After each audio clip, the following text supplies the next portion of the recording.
عبده ورسوله الذي لا نبي بعده أما بعد. Aziz sekalian kaum muslimin wa muslimat jamaah ta'lim subuh Masjid Jami' Al-Muhajirin, semoga kita berada di majelis ini selalu dirahmati, dicintai dan diberkahi Allah Subhanahu wa taala. Alhamdulillah. Amin. Syukur kepada Allah Subhanahu wa taala atas nikmat dan karunia-Nya. Wabil khusus nikmat iman Islam, nikmat sehat walafiat, dan nikmat semangat dalam ketaatan kepada Allah Subhanahu wa taala. Selawat dan salam tak perlu disampaikan kepada kasih Allah dan kita Muhammad sallallahu alaihi wasallam, pada keluarganya, para sahabatnya, keturunannya, dan kita sebagai pengikutnya. Mudah-mudahan mendapatkan syafaat di hari pembalasan nanti. Bapak Ibu dirahmati Allah Subhanahu wa taala, pagi ini kita akan membahas tentang adab-adab kesopanan dalam majlis dan kawan duduk. Bab 129. Hadis yang pertama dalam bab ini, Ibnu Umar radhiyallahu anhu qala Rasulullah sallallahu alaihi wasallam, la yajlimanna ahadukum rajulan min majlisihi thumma yajlisu fihi, walakin tawassa'u wa tafassahu. Wa kana Ibnu Umar idza qala lahu rajulun min majlisihi lam yajlis fihi. Hadis muttafaqun alaih. Rasulullah bersabda sallallahu alaihi wasallam, la yajlimanna ahadukum, jangan sekali-kali di antara kamu itu meminta orang lain sudah duduk untuk pindah ke tempat lain dan dia mengambil posisi tempat duduknya. Ini larangan tegas dari Rasulullah SAW. Tempat duduk orang lain diambil.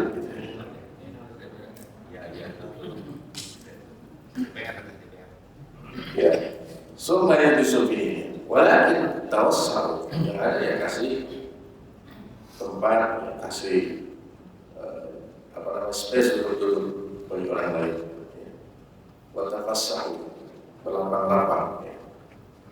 Jadi ketika duduk itu tidak ada rasa harus itu kan tidak nyaman di hati. Tidak enak duduk di majlis ketika itu tidak ada tempat yang nyaman. Dan dahulu Ibnu Umar itu anaknya Umar bin Khattab, Abdullah ya. Idza qama lahu rajulun min majlisi, kalau ada orang yang bangun dari tempat duduknya, lam yajlis fihi, dia tidak duduk di tempat itu. Menunggu, kalau nggak balik lagi berarti dia pulang, gitu ya. Baru tempatin. Ini luar biasa dalam masalah adab majlis saja Islam begitu jelas ya, memberikan pemahaman kepada kita semua. Karena nilai Islam itu ada pada akhlak dan adab. Akhlak itu sifatnya prinsip-prinsip umum dalam kebaikan, sedangkan adab ini teknis. Ya, bagaimananya detailnya itu ada pada adab. Kalau bahasa kita etika. Ya. Dalam sebuah kesimpulan para ulama ya, al-akhlaqu samarul iman, akhlak itu buahnya keimanan. Dan ini dibuktikan ketika saya melihat di Al Jazeera itu tayangan televisi ya. Ketika diserahkan al-Rahain, Rahain itu kan tawanan, Rahainannya tawanan Palestina yang di Israel itu dikembalikan. Tawanan Israel yang ada di Palestina dikembalikan juga, diserahkan.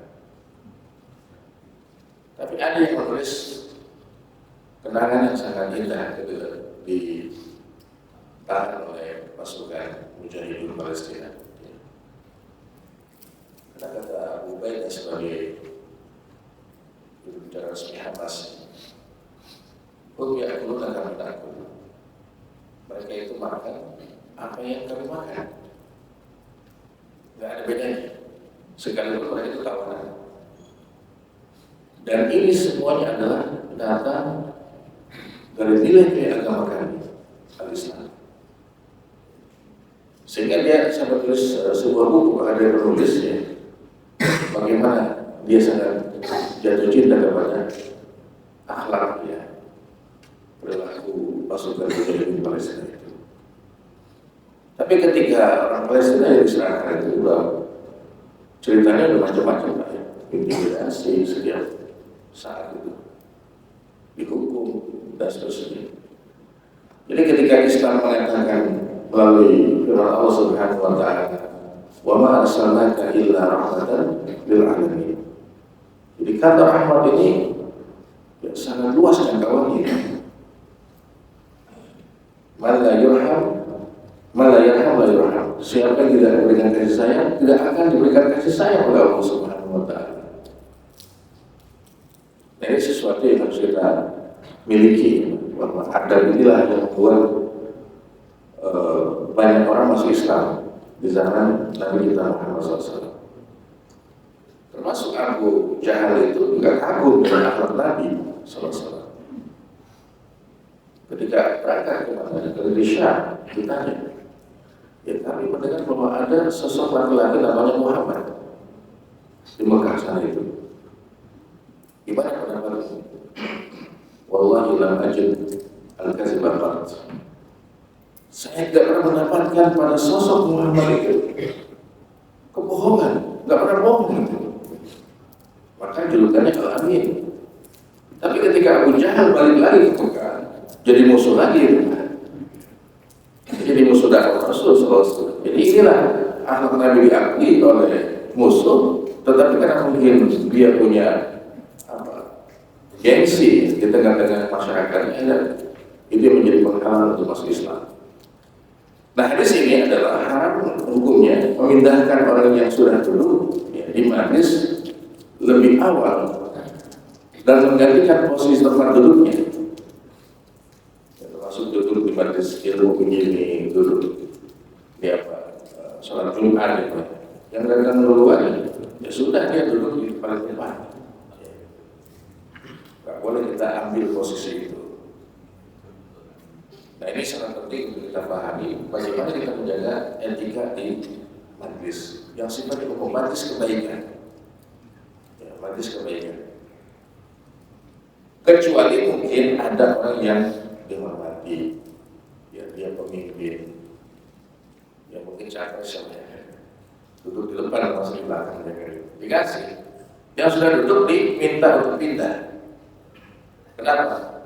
Huwa muhtaram. Dia adalah orang yang wajib dihormati. Ya. Atau mungkin ulama. Yang kedua, sunnah memberi jalan bagi orang yang ingin masuk ke dalam majlis. Ya, kalau bagi cerita ini, bagi ini sudah sesuai dengan penjelasan hadis. Sudah tawassahu wa tafassahu. Sudah luas, kemudian berlapang-lapang gitu. Alhamdulillah. Ya, karena muslimnya kemudian atau jamaahnya sedikit lah. Ada kemungkinan itu. Hadis yang kedua, Nabi radhiyallahu anhu, anna Rasulullah SAW qala, "Idza qama ahadukum min majlisin, summa raja'a ilaihi fa huwa ahqqu." Rawahu Muslim. Bila orang itu sudah duduk satu tempat, kemudian dia meninggalkan majlis, ya mungkin mau ke toilet ya. Ketika dia balik lagi, maka dia lebih berhak untuk mengambil tempat itu. Nggak boleh diambil, ya, nggak boleh tempati oleh orang lain. Ya. Lagi udah kasih tanda ya Mas, kopi yang ditinggal di situ di depan. Ya. Dia pakai anak ya. Atau dia meninggalkan tasnya di situ. Nah, kalau dia sudah pergi ke toilet, kita tahu kalau dia akan balik lagi, nggak boleh kita ambil tempat duduknya. Ini hadis riwayat Imam Muslim, termasuk hadis sahih. Jadi muhtamad untuk diamalkan.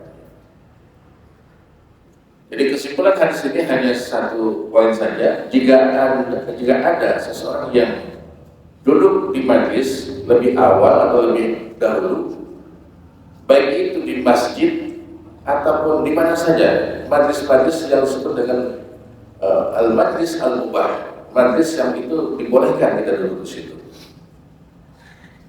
kalau majlis parsial kita nggak boleh duduk. Kalau mau jauh langsung.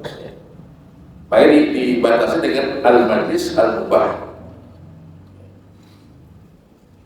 Kalau ada yang lagi main catur di pos ronda, boleh nggak kita duduk sampingnya?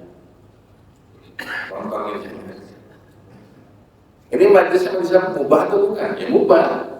Yang penting pas azan sholat berhenti mainnya kan gitu. Tapi kalau sudah azan masih main, kita ikut duduk situ, itu adalah majlis yang mengatakan majlis perbuatan dosa, dosa dan maksiat. Ada yang kopi sini Pak, main catur. Dalam fikih itu ada namanya bab as-satraj. Hukum main catur itu gimana? Ya tergantung, kalau dibatasi waktunya dia boleh. Kalau udah hobi sampai azan sudah dikumandangkan masih aja main. Ya, itu nggak boleh. Siapapun yang ikut duduk di situ berarti al-majlis al-mubah, ya, majlis yang boleh berubah menjadi al-majlis al-makruh. Ya, itu minimal. Ya. Jadi hukum itu mengikuti sebab, mengikuti keadaan. Ya. Saya pernah mengisi kajian kaidah fikih itu ada 3 kaidah fikih yang ditugaskan kepada saya untuk disampaikan, dijelaskan. Yang pertama adalah al-yaqinu la yuzalu bisyak. Keyakinan tidak bisa dihilangkan dengan keraguan. Karena ketika diadu ini keraguan dan keyakinan pasti kalah, ya keraguan itu. Nah, kaidah fikih ini meyakinkan tentang hukum. Kalau kita sholat terus ragu, Pak, ini saya rakaat berapa ya? 1 atau 2? Ya, 2 atau 3 gitu. Mana yang diambil? Yang paling sedikit atau yang lebih sedikit? Kalau ragunya ini 2 atau 3, ambilnya 2. Ini saya ada 3 rakaat atau 4? Putuskan 3. Karena 3 itu lebih yakin daripada kita memutuskan 4 gitu. Ini kaidah yang harus digunakan dalam ketentuan hukum fikih. Ada sahabat yang menahan, perutnya sakit, Pak. Mengadu kepada Rasulullah, gimana sholat saya Rasulullah? Kata Nabi, kalau didapat 2 hal, salah satunya ada suara bunyi, yang kedua ada bau yang tidak sedap, maka kamu harus yakin wudhumu itu batal. Jadi gampang Pak kalau bapak masjid ini bingung ini, saya ada wudhu perkara ini, gimana saya yakin? Batalin aja. Jadi al-yaqin la yuzalu bisyak. Yang kedua kaidah dalam fikih itu ada kaidah yang dikutip dari hadis. La dharar wa la dharar. Tidak boleh membahayakan diri kita ataupun membahayakan orang lain. Dan kaidah fikih yang ketiga itu mencakup semua amalan-amalan dalam ibadah ya. Al-adatu muhakkamatun. Adat istiadat itu bisa dijadikan sebagai pedoman hukum dengan catatan tidak ada nas Quran dan hadisnya, tidak ada dalil. Yang kedua, adat istiadat itu tidak bertentangan dengan Quran dan Sunnah. Lalu posisi kekuatan hukumnya sama dengan nas, sama dengan teks, kata ulama fikih. Makanya ketika Rasulullah itu diutus oleh Allah dan beliau menyatakan dalam hadisnya, innama bu'istu liutammima makarimal akhlak. Aku diutus untuk menyempurnakan akhlak. Ini termasuk adat istiadat yang memang masih dijaga oleh Nabi SAW. Hanya mungkin diislamkan dengan syariat beliau Sallallahu Alaihi Wasallam. Tawaf sudah ada zaman jahiliyah, tetapi kan dalam kondisi jahiliyah, sambil mabuk, sambil tidak berpakaian kan itu. Nah, tawaf itu ditetapkan oleh Rasulullah SAW, tapi dengan bacaan doa, ya, ibadah. Akikah sudah ada zaman jahiliyah. Setiap ada bayi dilahirkan ada akikahnya. Cuma dipotong, disembelih domba itu kemudian disuguhkan kepada berhala.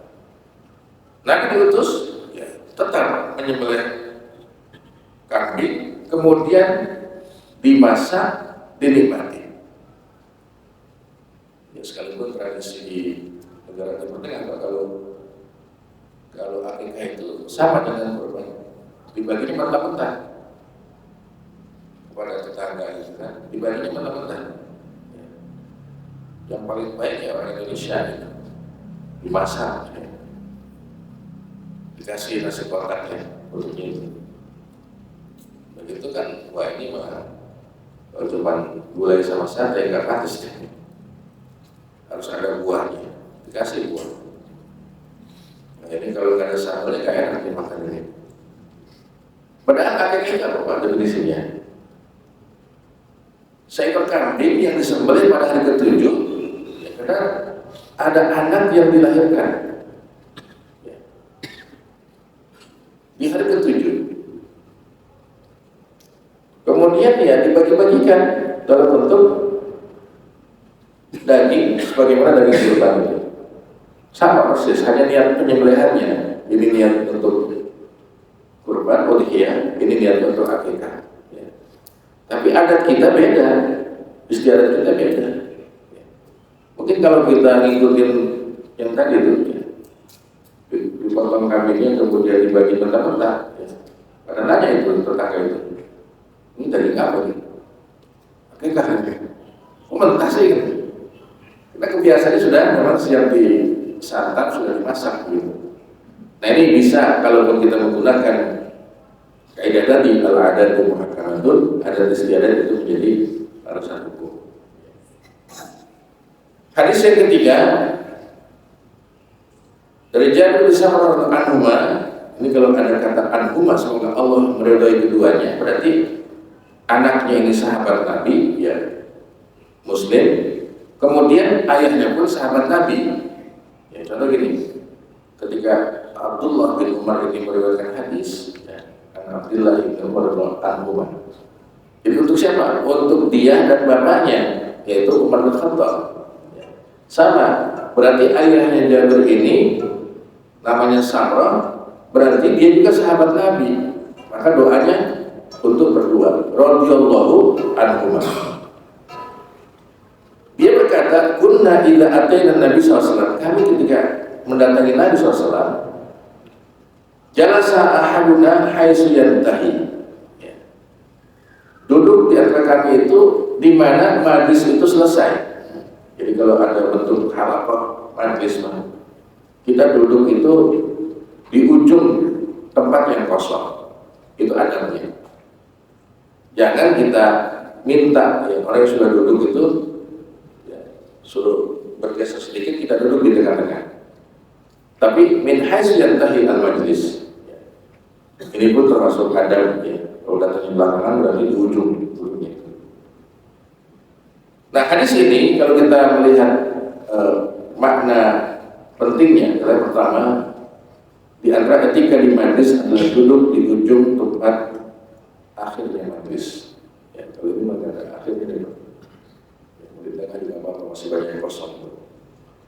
Yang kedua, bagi orang yang baru datang, hendaklah duduk di tempat yang masih kosong, kecuali tempat duduk tersebut dikhususkan bagi orang yang itu dianggap menjadi terhormat. Ya.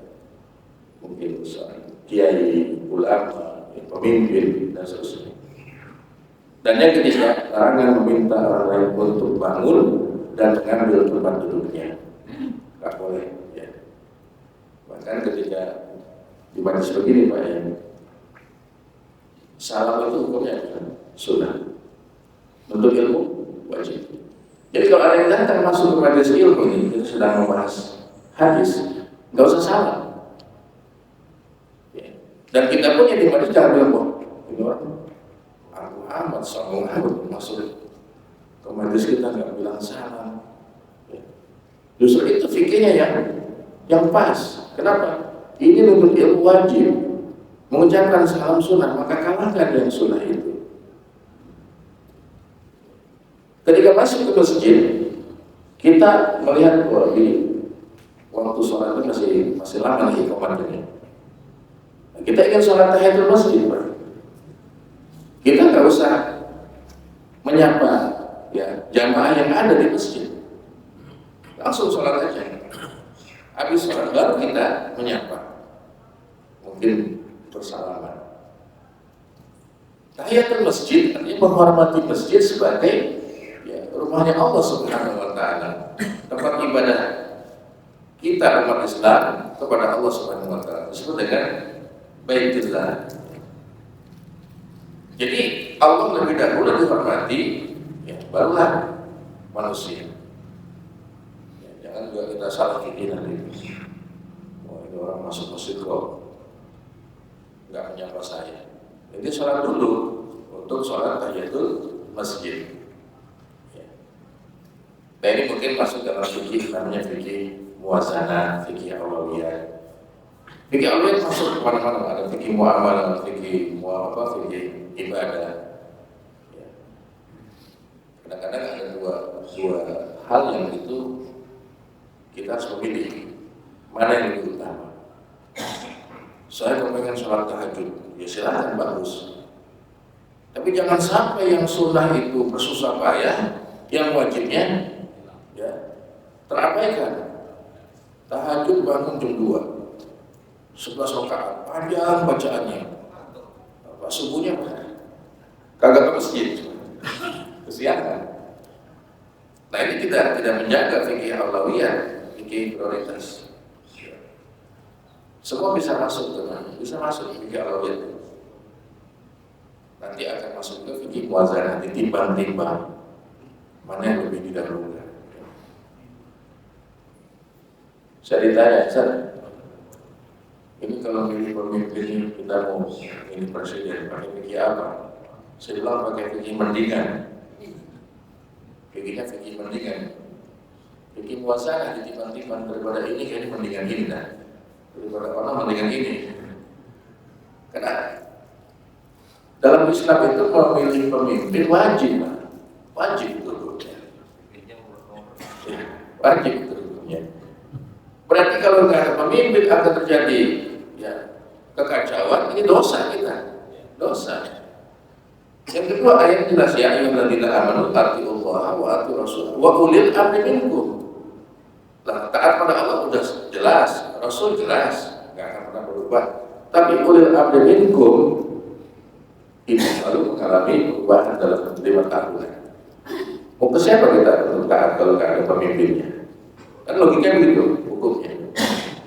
Makanya ketika ada ajakan, wah ngapain kita mau milih, nggak usah, itu jahiliyah, bagus. Pas Ramadan dia tanya, besok kita puasa ikut siapa? Muhammadiyah atau pemerintah?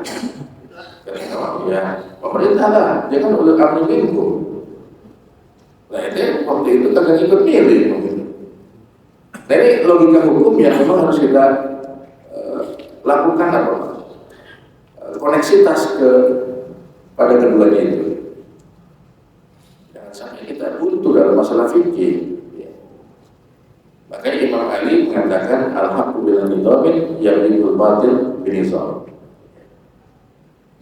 Kebenaran yang tanpa ya aturan yang baik itu akan dikalahkan dengan kebatilan yang tertata dengan baik. Kemudian hadis berikutnya ini agak panjang sedikit ya. Ini ada kaitan dengan mandi di hari Jumat. Kemudian kita berwudu ya, mengenakan pakaian yang bagus, berwangi-wangian. Kemudian dia berangkat menuju masjid dan tidak memisahkan orang yang sedang duduk. Ya, tidak ada orang berdua duduk, nggak dipisah gitu. Kita kan sering ya, datangnya duluan ke masjid, duduk di belakang. Kosong di depan.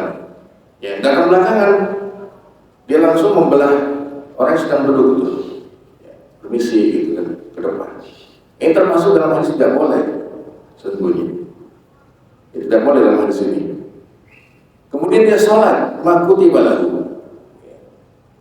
Summa yaksat idza takallama imam.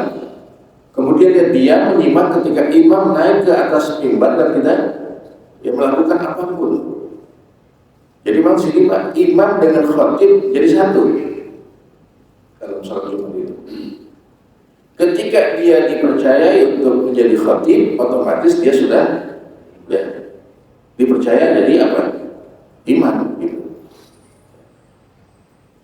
Ini kan kita katakan dengan imam ya, illa qadran ma bainahu wa bainal jum'ah al-ukhra. Hadis riwayat Imam Al-Bukhari. Jadi Jumat yang bisa menghapus dosa-dosa kita ini adalah Jumat yang dilakukan dengan penuh adab dan etika. Maka hadis di atas sunnah mandi pada hari Jumat, dan ada pendapat ulama yang mengatakan wajib. Ini termasuk mazhab Maliki, Pak. Makanya orang yang mengikuti mazhab Maliki itu umumnya mereka itu malas mandi, Pak. Mandi cuma seminggu sekali pas Jumat itu. Jadi Sudan, ya, Sudan kan mazhabnya Maliki ya. Nigeria, Afrika termasuk mungkin di Tunis itu mazhab Maliki. Nah, mazhab Maliki termasuk Jumat itu wajib untuk mandi. Mandinya ya sama dengan mandi janabah gitu. Cuma niatnya mandi untuk sholat Jumat. Ya. Yang hebat itu orang Indonesia yang mandi dulu. Yang wajib, yang sunnah, yang mubah itu jalanin semua. Kapan waktunya? Sejak terbit fajar atau waktu menjelang subuh hingga matahari itu menjelang sholat zuhur. Artinya ketika kamu condong matahari itu waktu mandi untuk sholat Jumat. Jangan pas subuh begini nih, subuh biar mandi Jumat. Ya, secara hukum boleh, tetapi abdolnya ketika mendekati dengan waktu sholat Jumatnya. Kalau Jumatan nggak mandi di mana, Pak? Ya, yang meninggalkan sunnah gitu aja. Oh, dalam mazhab Syafi'i. Yang kedua disunahkan mengenakan minyak wangi. Ya. Ini yang kedua, disunahkan mengenakan minyak wangi. Ada satu masjid saya pernah ngisi khutbah itu di daerah Sumatera. Pas di pintu masjid, Pak, ada minyak wangi banyak. Khusus buat jamaah. Ada tulisan, silakan digunakan di tempat dan tidak untuk dibawa pulang. Jadi ketika masjid menyediakan minyak wangi itu bagus juga. Ya, silakan digunakan, apalagi itu untuk sholat Jumat. Disunahkan untuk mengenakan minyak wangi, duduk di tempat yang penghujung majlis yang kosong, tidak melampaui pundak-pundak orang yang sedang duduk, dan tidak membelah dua orang yang sedang duduk. Ini adab semuanya. Cuma saya kalau di Masjidil Haram itu ya, sering dilangkahin, bukan pundak yang dilangkahin, ya, kepala kita dilangkahin juga itu ya. Ya itulah beda budaya ya antara kita orang Indonesia dengan bangsa lain. Yang ketiga, disunahkan melaksanakan sholat sunnah sebelum khutbah dan kewajiban menyimak khutbah. Sholat sunnah apa? Ketika kita datang ke masjid, sekalipun khutbah sudah mulai, tetap itu harus melaksanakan sholat sunnah 2 rakaat. Ya. Ada yang mengatakan itu sunnah tahiyatul masjid, tahiyatul masjid. Ya. Ada juga yang membolehkan ya sunnah mutlak. Sunnah mutlak itu nggak ada namanya. Usul sunnah rakaat ini, ya nggak ada nama khusus. Ya. Itu namanya sunnah mutlak. Tapi lakukan tahiyatul masjid itu lebih kuat secara dalilnya. Jangan langsung masuk masjid, khutbah sudah mulai, udah langsung duduk. Tetap sholat, nggak apa-apa itu. Kemudian yang keempat, Jumat yang dilakukan dengan cara demikian dapat menghapus dosa-dosa kita, tetapi catatannya dosa kecil saja. Kita nggak doa, nggak mohon ampun, Allah maghfirli ya Allah. Udah diampuni dengan sholat Jumat itu, ya dengan ibadah Jumat. Ya. Kalau kita menjaga etika tadi, mandi dulu, kemudian mengenakan pakaian yang bagus, berwangi-wangian, tidak membelah orang yang sedang duduk, gitu. Kemudian juga menjaga ya, etika ketika khutbah sedang berlangsung. Ini Jumat yang akan menghapus dosa-dosa di antara Jumat satu dengan Jumat yang lainnya. Tapi kalau dosa-dosa nggak bisa, Pak. Harus tahu kan ini ada amalan khusus.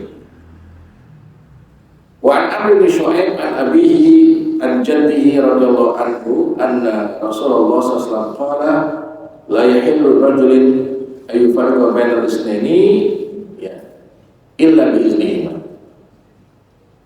Tidak boleh kita secara hukum ini memisahkan dua orang sedang duduk kecuali dengan izin keduanya, bukan cuma satu, keduanya. Ya. Mohon bisa nggak saya beri di sini? Yang satu gini, yang satu enggak, tidak bisa. Illa biiznihima, kecuali dengan izin keduanya. Jadi harus permisi dulu. Hadis ini muatan pentingnya adalah haram memisahkan dua orang yang sedang duduk dan mendengarkan pembicaraan mereka. Ya, kita mau tahu aja itu nggak boleh. Ya. Apalagi tema yang dibicarakan adalah tema yang sifatnya itu rahasia. Jangan ingin tahu soal yang dibicarakan itu adab yang harus dijaga. Kemudian hadis Rasul yang berikutnya adalah la'ana man jalasa wasata al-halaqah rawahu Daud. Allah mengutuk, melaknat orang yang duduk di tengah-tengah halaqah. Ini kan bukan halaqah ya Pak. Ini maksudnya apa duduknya? Itu panjang ini. Halaqah itu gini Pak, lingkaran itu. Ini ustaz, mungkin lagi taksin lah ya, keliling gitu. Ada satu orang duduk di tengah-tengah. Jadi gak fokus kan kita baca Quran ini, yang ngeliatin dia duduk di tengah-tengah itu sendirian. Nah itu termasuk yang diatur dalam hadis, la'ana ya. Man jalasa wasata halaqah. Nah hadis ini ada dua poin penting. Haram hukumnya melangkahi pundak-pundak orang yang sedang duduk atau duduk di tengah-tengah majlis. Nggak boleh itu. Jadi dikatakan kesimpulan hukumnya haram. Melangkahi pundak, yang kedua duduk di tengah-tengah majlis. Yang kedua wajib menjaga perasaan orang lain yang tengah duduk. Ya. Jadi kalau duduknya sembarangan itu langsung nanti di hati itu ada timbul apa? Ya, kesel. Orang duduknya nggak sopan. Ya. Nah ini termasuk yang harus dijaga dalam etika kita ini. Hadis yang berikutnya adalah khairul majalisi awsa'uha, sebaik-baik majelis adalah yang paling berlapang-lapang. Ini majelis yang terbaik, saking lapang ini. Ya.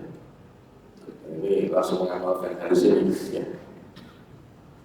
Tapi kalau dalam jamaah taklim ya, mendengarkan bayan itu harus rapat dulu, dekat dengan apa ustadznya gitu, dengan syekhnya. Ya itu pun termasuk ada dalam hadis lain, ya. Rapat dalam hadis ilmu. Tapi jangan sampai juga duduk kita terganggu, gitu, gak nyaman. Tetap itu menjadi kaidah. Kemudian sebaik-baik tempat duduk yakni majlis ialah yang paling luas ya, ruangannya. Disunahkan melapangkan majlis karena hal itu mendatangkan keberkahan. Ternyata ini hikmahnya. Kenapa kita harus berlapang-lapang dalam majlis? Keberkahan akan Allah berikan. Kemudian kebaikan al-khairat dan kenyamanan bagi orang yang duduk. Dan mempersempit majlis itu hukumnya makruh. Mempersempit majlis tempat duduk makruh hukumnya. Ini sifatnya umum ya Pak. Kalau kita kedatangan tamu gitu ya, jumlahnya banyak, tapi ruang tamu kita ini nggak mencukupi. Ini gimana supaya berlapang-lapang ini? Ya. Berarti kursi yang di meja makan kita bawa ini, biar kebagian duduk semua itu nyaman lah. Jadi bagaimana kenyamanan itu bisa kita wujudkan di dalam majlis itu? Saya nggak tahu kalau majlis di pasar itu apa maksudnya. Pasar kan tempat jualan, Pak ya. Mungkin ketika Bapak membeli sesuatu itu ada tempat duduk kali ya. Silakan duduk Pak. Biasanya di bawah HP itu ya. Kalau saya duduk terus kasih minum lagi. Jadi nyaman. Nah hadis ini yang cukup panjang tadi Adalah kesimpulannya disunahkan membaca doa kafaratul majlis karena hal itu bisa menghapus dosa-dosa kecil, ya, dan bukan dosa-dosa besar yang bisa dihapus dengan doa kafaratul majlis itu. Mungkin ada pendapat yang salah, ada salah ucap ya Ustadz itu dalam menjelaskan kajian. Maka dengan membaca doa kafaratul majlis itu akan dihapus kesalahannya oleh Allah Subhanahu wa taala. Hafal semua Pak ya? Insyaallah, tapi jangan sekarang harus selesai di sini. Subhanallah bihamdika asyhadu an la ilaha illa anta astaghfiruka wa atubu ilaik. Ada juga kalau MC itu mari kita tutup nanti dengan bacaan hamdalah. Tapi nggak lengkap. Harusnya doa kafaratul majlis. Dan tidak usah diubah lagi. Mari kita tutup dengan doa kafaratul masjid. Enggak ada kafaratul masjid, Pak. Ya, ada kafaratul majlis. Apapun di masjid, majlis sudah itu. Ya.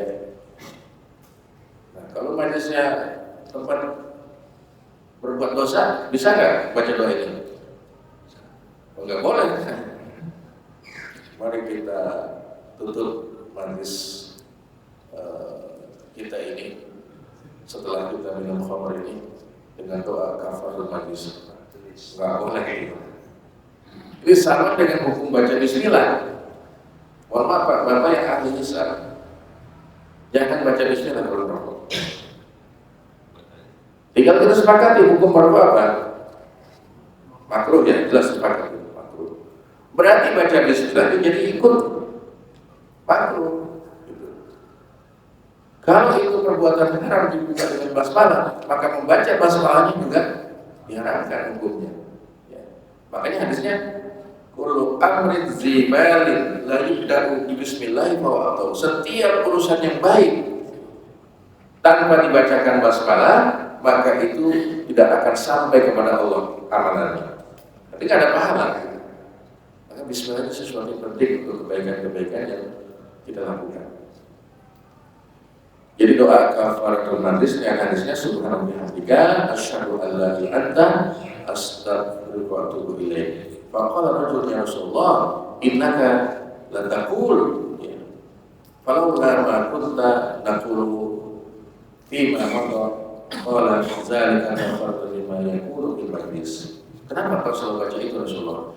Ini adalah doa yang bisa menghapus dosa-dosa kita di majlis. Rasulullah SAW bersabda ya, dalam hadis itu bahwa membaca doa tersebut di atas dengan tujuan ya, mengajarkan umatnya agar selalu diberi pahala, bukan tentang kesalahan beliau ketika menyampaikan ilmu di majlis. Jadi Rasul ketika membaca doa ini apa maknanya? Ingin mengajarkan umat. Jangan kita berasumsi berarti Rasul itu punya dosa. Enggak. Tapi mengajarkan ini kepada umatnya untuk dibaca dan diamalkan. Bukan berarti Rasulullah itu punya dosa ya, dalam hal ini. Ini kesimpulan makna hadisnya. Kenapa harus baca doa kafaratul majlis? Kemudian hadis yang berikutnya ini sangat panjang sekali. Doa juga ini Pak ya. Di majlis kalau bisa dibaca doa ini. Allah maksir lana min khasyatika ma yahulu bihi bainana wa baina ma'asiyatik wa min ta'atika ma tuballighuna bihi jannatak wa min al-yaqini ya ma tuhawwinu 'alaina masa'ibad dunya Allahumma mati'na bi asma'ina wa absarina wa quwwatina ma ahyaytana waj'alhu warisa minna waj'al sa'rana 'ala man zalamana. Terus dibaca itu. Ini terus doa pilihan bagus nih Pak. Ya. Wala tusallit alaina man la yarhamuna. Jangan kau berikan kekuasaan untuk kami orang yang tidak punya kasih sayang. Oh, ini pas banget nih doa Pilpres ini. Pas banget ini. Ujungnya wala tusallit alaina man la yarhamuna. Ya. Apa salah satu tidak rahimnya itu Pak? Ongkos haji naik. Ini kan tidak rahim kepada umat Islam. Ya. Apalagi nunggunya lama. Ini sungguh bisa. Saya melihat ini ada aspek apa ya, kepentingan. Ya kan duit kita kan berapa tuh? Kan ada bunganya itu. Yang kemudian dinamakan dana abadi rumah di situ. Jadi ini sesuatu yang harus apa kita jalani. Wala tusallat alaina malla yarhamna. Ya. Bahkan saya baca ayat di surah Al-Isra ayat 76. Rasul itu ketika hijrah ke Madinah, ya, disampaikan Allah ya Muhammad, kamu nanti suatu saat akan menaklukkan Romawi, kamu akan menaklukkan Persia, kamu akan menaklukkan Ethiopia, Habasyah. Tapi masih bingung kan, kekuatan belum ada. Turunlah ayatnya, Qul Rabbi adkhilni mudkhala sidqin wa akhrijni mukhraja sidqin waj'alni min ladunka sultanan nasira. Ya Allah, ya Tuhanku, masukkan aku ke dalam madkhal sidqin, keluarkan aku dari makhraja sidqin. Madkhal sidqin adalah kota Madinah, makhraja sidqin adalah Mekah. Jadi dua kota yang dua kebaikan semua. Tapi ada yang paling penting yang diminta Nabi SAW, waj'alni min ladunka sultanan nasir, berikan kepadaku dari sisimu ya Allah kekuasaan yang menolong. Ini ayat buat para pejabat bayar. Kalau ada punya kekuasaan, jadikan sifat kekuasaan adalah nasir, yaitu menolong. Harus minta, jangan mintanya anak soleh melulu. Berikan aku anak-anak yang soleh dan soleha. Naik kelas lah doanya gitu ya. Naik kelas doanya. Sultan dan nasir ini penting untuk kita minta. Ini doanya panjang ini, panjang dari Nabi SAW. Jadi setiap pagi kalau bisa ada doa yang seperti ini. Karena hikmahnya apa? Disunahkan membaca doa secara umum yang mencakup kebaikan dunia dan akhirat kita. Karena doa merupakan intinya ibadah, mukhul ibadah, dan bukti penghambaan kita kepada Allah Subhanahu wa Ta'ala dengan doa. Ada kata-kata hikmah, usaha tanpa doa sombong, doa tanpa usaha omong kosong. Doa kita kaya tapi gak mau usaha, ya kosong jadi. Tapi dia hebat, usaha menurut nggak pernah doa, nggak sombong dia, lupa sama Allah Subhanahu Wa Taala. Jadi dua-duanya harus jaga, istiqomah jalan, doanya jalan. Ya. Yang kedua penting adanya kepedulian dalam doa terkait keselamatan fisik kita ini. Ya absorina, mata, wa asma'ina, telinga. Doakan organ tubuh kita itu. Ya, jangan telinga dibiarkan begitu aja, nggak pernah doain, matanya nggak pernah doain. Termasuk lisan ini harus didoakan. Jadi fisik kita pun harus didoakan agar Allah tetap ya meridhoi kita dan menolong dari pihak musuh. Kemudian yang ketiga, musibah yang berkaitan dengan agama merupakan musibah terbesar. Kalau agama kita diganggu, diacak-acak di Islam, ya, bahkan dibikin syubhat-syubhat terus. Kerancuan tentang agama Islam sudah jelas. Ini musibah. Musibah. Rasul ketika mendoakan dua tempatnya, ini luar biasa. Ini kita tinggal haji, hikmahnya apa gitu ya. Allahumma barik lana fi syamina wa fi yamina. Ya Allah berkahi untuk kami Syam dan Yaman. Sahabat berkata, ya Rasulullah, wa fi najrina, Najd ya Rasulullah. Doakan Najd. Lewat lagi, Allahumma barik lana fi syamina wa fi yamanina. Berkahi untuk kami Syam dan Yaman. 3 kali Rasul baca doa ini tanpa menyebut Najd. Najd itu adalah Arab Saudi. Selain 2 tanah suci Mekah dan Madinah disebutnya dengan wilayah Najd. Tapi Nabi setelah doa menjelaskan para sahabat, hunaka zalazil wal fitan wa tulu'i qurqan syayatin. Kenapa saya tidak mendoakan Najd?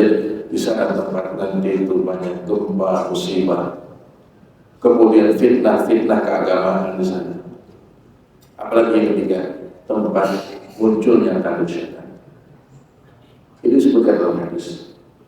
Makanya kalau muncul hari ini ada sosok putra mahkota yang sangat mengganggu kita, yang secara keumatan, ya itulah mungkin Rasul tidak mendoakan saya. Kalau Mekah Madinah jelas itu tanah suci, ya, Nabi sangat mencintainya. Tapi di luar itu legend, Nabi tidak mendoakan. Nah nanti di akhir zaman ini akan ada permunculan fitnah-fitnah di situ. Kita peduli sama Palestina, dia lagi konser musik internasional. Kan tidak sejalan dengan suasana keumatan. Ya. Ini luar biasa ya. Musibah keagamaan ini sangat memprihatinkan kita. Apalagi kan Rasulullah mengatakan umatku itu akan terbagi kepada berapa? 73, paling banyak. Setiap hadis tentang perpecahan umat itu umat Islam yang paling banyak. 70 Yahudi, 71 Nasrani, 72 Islam. 71 Yahudi, 72-nya Nasrani, 73-nya kita Islam. Ini ujian buat kita, perpecahan itu. Tapi Nabi ngasih jalan. Alaikum bisunnati wa sunnatil khulafa ar-rasyidin al-mahdiyyin min ba'di. Abdu alaiha bin nawajis. Maka kita pahami Quran dengan kawaid, dengan kaidahnya. Kita pahami hadis Rasul dengan kaidah usul hadisnya. Ya. Semua ada rambu-rambunya. Mengaji fikih, ngaji apa surah Nabawiyah, udah ada batasan-batasannya Pak. Yang harus kita ikuti dan kita taati. Kemudian yang keempat, dunia yang fana ini dan semua ini bukan tujuan dari sebuah kehidupan. Dunia bukan tujuan, jembatan untuk menuju akhirat kita. Ya. Makanya Allah aslih lana dunyana allati hiya ma'ashuna wa aslih lana akhiratana allati hiya ma'aduna wa aslih lana dinana alladhi huwa ismatu amrina. Ya Allah, perbaiki agama kami, Islam kami ini, sebab dia adalah benteng dalam kehidupan kami. Jadi benteng kita itu agama maksudnya. Kemudian yang kelima, apa yang menimpa manusia dalam bentuk musibah, ya seperti kezaliman daripada musuh atau pemimpin, ya penguasa, adalah disebabkan oleh dosa-dosa kita sebagai masyarakat. Kenapa kita punya pemimpin yang zalim? Ada kaitan dengan dosa-dosa kita juga. Maka doa inilah kita baca. Doa ini yang harus kita kencangkan, kita kuatkan untuk dibaca setiap saat. Ya, rada susah dengan hafalnya. Ya. Bulan depan insya Allah hafal semua. Mudah-mudahan ya. Bahasanya indah sekali Rasul itu mengajarkan doanya. Karena namanya doanya itu padat, isinya luar biasa. Ya. Kemudian di hadis yang berikutnya ini sudah hadis tertentu ya. Beliau bersabda,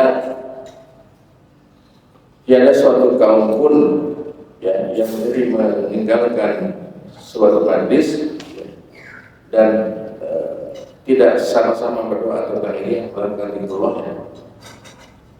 Zikir kepada Allah,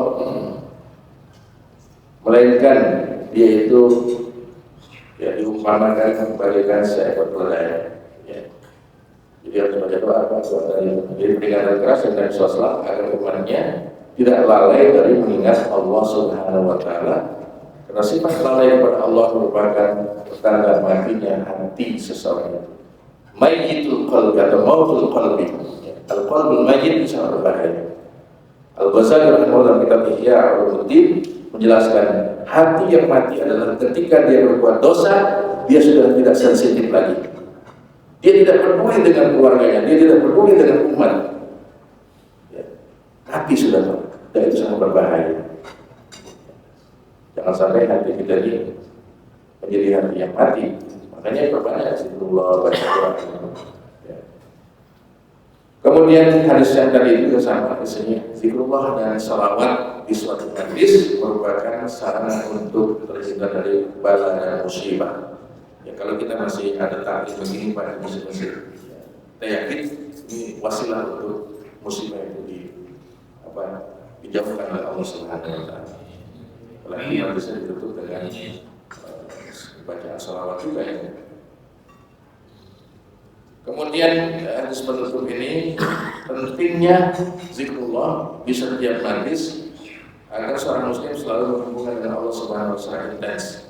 Kemudian pentingnya menjaga perkataan dan sikap di majlis agar majlis tersebut selalu mendatangkan kebaikan dan keberkahan. Jangan duduk di majlis yang gibah melulu isinya, nggak akan diberkahi Pak.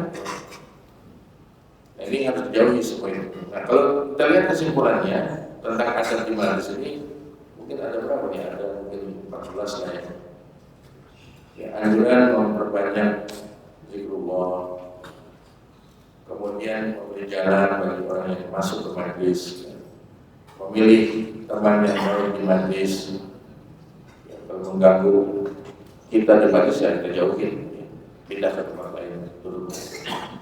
Mengucapkan salam, kalau majlisnya bukan majlis ilmu ya Pak, lagi duduk aja gitu, obrolan biasa, masuk yang mengucapkan salam. Kemudian tidak melihat ke setiap arah, duduk di majlis lihat kemana-mana, termasuk hal yang wajib dijaga. Belakang-belakang di majlis, duduk pada tempat di mana dia itu sampai, ya. Tempat duduk harus leluasa, tidak mendengarkan pembicaraan orang yang ada di majlis, pada jemaah rahasia, menjaga hak orang lain, ya. Kemudian tidak boleh banyak tertawa di majlis itu, tidak boleh bersendawa.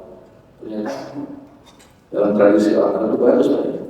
Jadi mereka tuh kalau habis makan sendawa itu tabu Pak. Ya, sendawa itu apa? Apa muat Pak? Gitu. Nah, itu langsung nggak boleh tuh. Ya, di majlis. Apalagi yang sering masuk angin itu, susah nahannya. Nah, kalau itu udah syar'i, kalau mau khusus syar'i, udah bawaan. Muak termasuk ya, nggak boleh banyak muak. Dan seterusnya ya, tidak menjulurkan kakinya. Nah ini selonjoran nih, paling enak.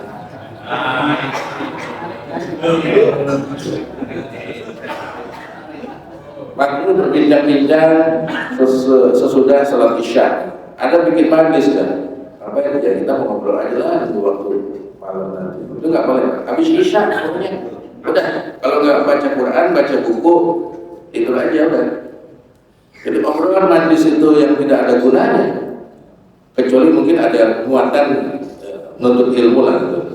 Muzakarah ilmu itu boleh. Habis isya udah tutup. Jangan berumpi, lagi pakai minum kopi lagi. Jangan kalau tidak bisa tidur malam lagi. Itu mungkin kajian kita pada pagi ini tentang adab yang diajarkan oleh agama kita di majlis yang mubah, majlis kebaikan. Mudah-mudahan ini menjadi bekal ilmu kita di pagi ini dan bisa kita amalkan secara maksimal. Karena ini sebagai buahnya iman dan Islam kita sendiri.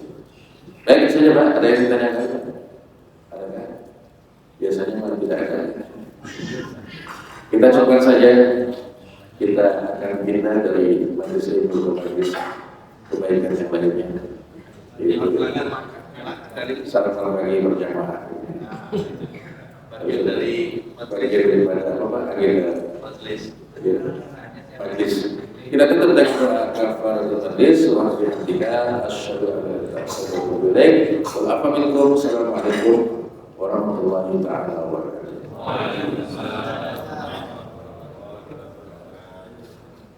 Baik, nilai pemimpin sesuai umur